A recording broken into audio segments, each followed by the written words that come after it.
en comunicación con el economista Luis Palma Cané. Hola Luis, buen día. Luis Pico, Alejandro Almendro, los saludamos. ¿Cómo anda? ¿Qué tal? ¿Cómo andamos? Bien, bien, gracias por atendernos, Luis. Por Eh, favor. Luis, ¿escuchó ayer el discurso del presidente, o la charla del presidente en la Bolsa de Comercio de Rosario? ¿Qué le pareció? Medio cortado lo vi, me Sí, dieron una síntesis, sí. pero más o menos leí un poco y se estaba escuchando lo que ustedes estaban diciendo, digamos, ¿no? Es más mi ley, digamos, es Mm, exactamente una profundización de sus insultos, sus improperios contra todos. En realidad, yo diría que más allá de las formas, que son pésimas, mm, no corresponden a un estadista. Lo que me preocupa es digamos, el enfoque político, mm, porque pareciera ser, y no tanto pareciera como que es, que para mi ley, todo aquel que esté en contra o se está en contra o está a favor de mi mm. ley, ¿no es cierto? No hay El que matices. opina, el que opina no favorable a todo lo que hace mi ley y compañía, está en contra de mi ley, ¿no? Y eso no es así. Yo soy, creo, un profesional crítico y por eso no considero que esté en contra de mi ley, sino que hago la descripción de lo que uno ve desde el punto de vista profesional, digamos, ¿no? O sea, Y- es muy serio. ¿Por qué? Y voy a hacer cargo de lo que digo. El que inauguró esto, quienes no está conmigo, está contra mí, fue Lenin.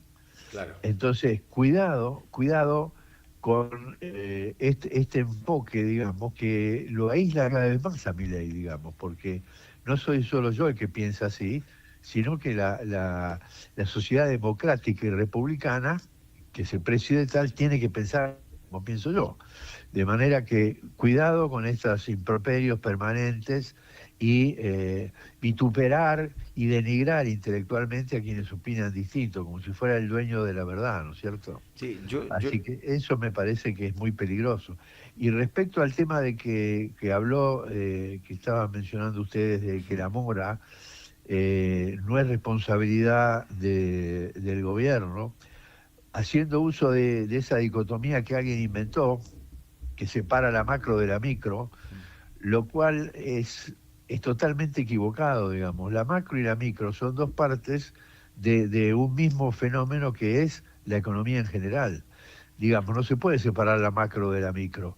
O sea, para que la macro ande bien, la micro tiene que andar bien. Y para que la micro ande bien, la macro tiene que andar bien. Entonces, con ese criterio, el ministro Caputo, respecto al horrible escenario de una mora que va increyendo, tanto a nivel de préstamos de personas como a nivel de empresas, afirma que eso no es cuestión el Estado no tiene por qué meterse ni resolver eso, porque es una cuestión entre privados. Obviamente es una cuestión entre privados, pero hay que preguntarse por qué se produjo esa mora o se está produciendo. Es muy simple, porque el ingreso real ha caído y la gente que no le alcanza lo suficiente para tener una vida digna ha decidido endeudarse. Y bueno, los bancos quizás hayan sido un poco laxos, está bien, pero eso no significa que el Estado no tenga que hacer algo. Ojo que yo no participo para nada en la intromisión del Estado en la mm, vida privada, pero una cosa es eso y otra cosa es dejar que el mercado decida absolutamente todo y no se pueda dar una solución general, no particular, a este problema que cada vez se está agigantando más. sí, porque además, Luis, hay que decir que el desafío que Mm, hoy ocupa la mesa política del gobierno, y esto lo sé por hablar con participantes de esa mesa política, sí. tiene que ver con que hay que, y yo lo decía en el editorial del comienzo del programa, que aquellos argentinos que están reconociendo el orden fiscal, la estabilización y la desaceleración inflacionaria, que es parte de lo que hablaba recién Luis, digo, los que estamos de acuerdo, pero también tenemos matices, bueno, que eso también sienta que la mejora se traduce en una vida cotidiana mejor, porque a la gente si no le alcanza para pagar. Después Claro, va a haber problema de recaudación, va a haber problema, por supuesto. Bueno, ya hay, ¿no? De hecho. claro, La recaudación viene cayendo. El otro tema, ya que tocas sí, esto, del equilibrio fiscal, el superávit, bueno, esto se ha convertido en un dogma de fe, digamos, ¿no? claro. Yo creo que nadie puede no no estar de acuerdo en que se suprima el cáncer este que tuvimos durante los últimos 100 años de emitir sin ningún control.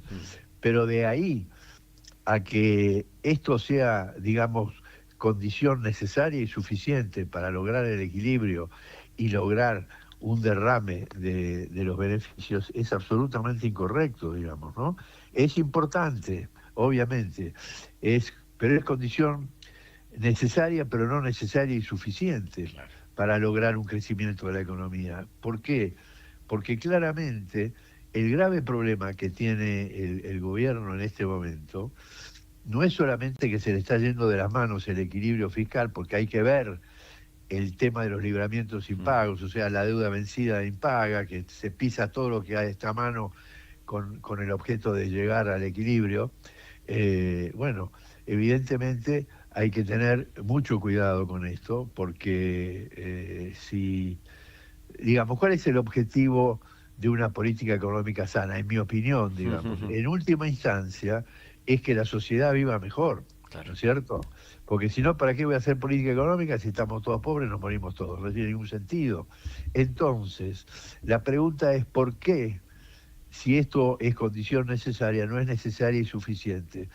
Porque todo plan antiinflacionario siempre, en algún momento, que todavía acá no ha llegado aparentemente, debe, digamos, compadecerse con un crecimiento, porque evidentemente enfriar la economía, que es lo que ha hecho el gobierno, con el ajuste, por definición cuando uno ajusta o enfría, por definición eso cae en el nivel, provoca una caída en el nivel de actividad económica, por definición.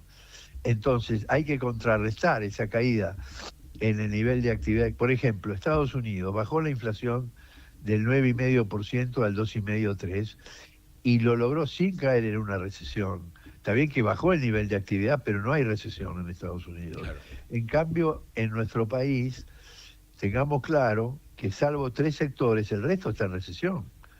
¿No es cierto? Salvo la minería, bueno... sí, las energéticas. La energía, lo que sabemos todos. Y la parte financiera, el sistema financiero. La parte financiera, sí, pero no... Sí, pero la industria que da el 80% de laburo está fuera hoy, y además lo que decía usted, ¿no? Y el comercio. Y el comercio, claro. Y además lo que decía usted, porque, digo, si vos llegás al equilibrio fiscal con la guita que tenés que poner para las rutas, claro. así llega cualquiera, digo, por eso digo, eso no termina, claro, no termina favoreciendo la vida de la gente. Hacerlo con recesión y cortando la obra pública, y yo te diría que no es tan difícil, ¿no? Lo cual no quiero quitarle mérito, ¿no? Pero evidentemente hay una falencia de crecimiento, por eso toda la teoría siempre habla de inflación, desinflación y crecimiento, ¿no? No, desinflación y recesión. Porque así, de nuevo, yo creo que negar que esto está llegando a la gente es abstracto, digamos, ¿no? Porque falta caminar un poco la calle, digamos, no solamente mirar la Excel. Bueno, sí, pero es dramático, ¿no? Porque el tipo que le dicen, no, pero el petróleo, la energía, los oleoductos, y el tipo dice, ¿a mí qué me importa? A mí lo que me importa es que no le puedo dar de comer a mis hijos. Entonces es muy peligroso esto, la verdad que es muy peligroso. Luis, digo, hoy el gran peligro que ven los empresarios tiene que ver con que no visualizan la posibilidad de saber qué va a pasar post elecciones 2027, o tiene que ver con que ya empieza a haber un descrédito con esta política económica de Milei, en donde, como decía, está el consumo planchado totalmente. El gobierno dice que el consumo está en el nivel más alto de la historia. Yo la verdad que bueno, dice muchas cosas, ¿no? Sí, bueno, pero por eso digo, ¿qué es lo que está observando el empresariado con la gente con la que usted puede hablar? Y el empresariado en general, no se puede hacer particular informada, sí, pero está preocupado, digamos, por todo esto que estamos comentando. El empresario es un hombre que conoce el mercado, que sabe dónde está caminando, etcétera, etcétera. Y por lo tanto ve que además las bombas, los cohetes le están cayendo cerca, porque cada 2 o 3 días cae una empresa. Claro. Entonces dice, ¿no será que me toca el turno a mí ahora? Y ve que sus créditos a cobrar suben, que su crédito incobrable sube, que sus ventas caen. Entonces, no es que están diciendo, bueno, ¿qué va a pasar en las próximas elecciones? Lo que pasa, en mi opinión, sin ser politólogo, que es tan malo lo que hay en la oposición, tan pobre, que me parece que esto le da un grado de confianza excesivo al gobierno actual, como diciendo, bueno, no importa, no tenemos a nadie enfrente, Claro. digamos, así que Puedo sigamos con tropezar. esto. Claro, voy a morir con las botas puestas. Lo que lo que hay que agregarle a esa frase poco feliz, digamos, es que si muere con las botas puestas vamos a ser varios los que morimos en el baile. Claro, claro. Entonces, si quiere morir él solo, que se suicide, qué sé yo. Pero otra cosa es el nivel de pobreza no aumenta, pero yo no sé en qué país viven. El desempleo no aumenta, porque, por ejemplo, para ser más gráfico, en la encuesta de empleo preguntan, ¿usted tiene trabajo? Entonces la persona responde, si responde no, está desempleado, pero si responde que sí, nadie le pregunta qué empleo está haciendo, o si Claro, es una changa. claro. Y la changa, estadísticamente, no es empleo, eso es un paliativo, no es como las curas paliativas del enfermo terminal. Sí, esto como contar que Eh, los planes sociales valían como un empleo, digo, que era lo que se hacía antes. claro, y bueno, entonces ya se está toqueteando las estadísticas, en fin. Hoy estamos a nivel, hoy en estadística estamos a nivel de lo que pasaba en el kirchnerismo. No, tanto, bueno, eso ya era el éxtasis de la mentira. No. Estamos buscando algún vericueto que me permita acomodar la realidad a lo que yo quiero, pero de ahí a pensar que caemos en un moreno, no, definitivamente no.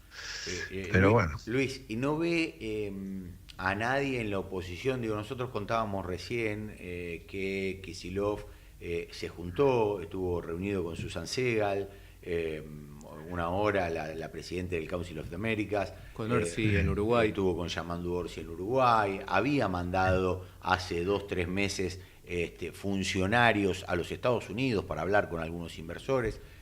Digo, ¿no ve un Kicillof más moderado de lo que tiene que ver con el kirchnerismo? O algún No, dirigente, o algún otro dirigente, ¿no? Digo, del medio. no veo a nadie, digamos, con formación como para decir tenemos un estadista del otro lado, ¿no es cierto? Kicillof, todo lo que ha hecho es un desastre, Sí, ¿no? sí. Todo ha hecho un desastre, no ha hecho una cosa bien.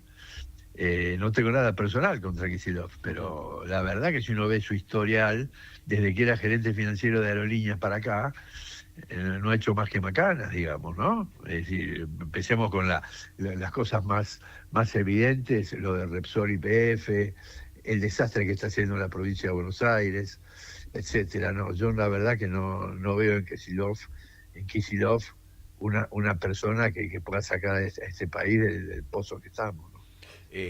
Luis, lo último le pregunto, ¿cree que el tema inflacionario va a dejar de ser un problema? Pero por otro lado le pregunto, la medición de la inflación, del IPC, cuando no están adentro, no sé, los servicios que aumentan un 5 o 6%, ¿es válida?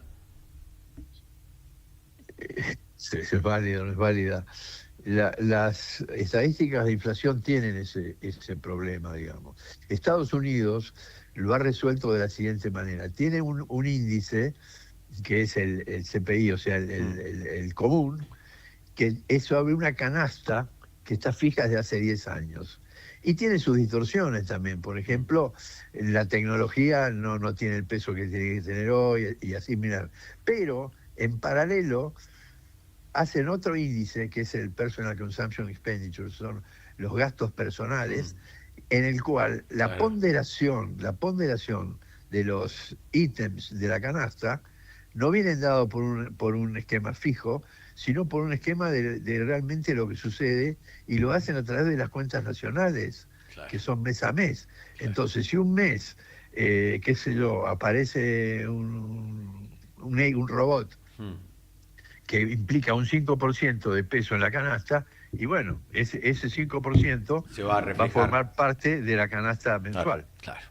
Luis, Entonces ahí no tenés ningún problema, ¿no? Luis, como siempre, muy amable. Gracias por esta comunicación con No la vimos venir. A ustedes, buen fin de semana. Hasta luego, buen fin de semana. Gracias. Luis Palma Cané, economista.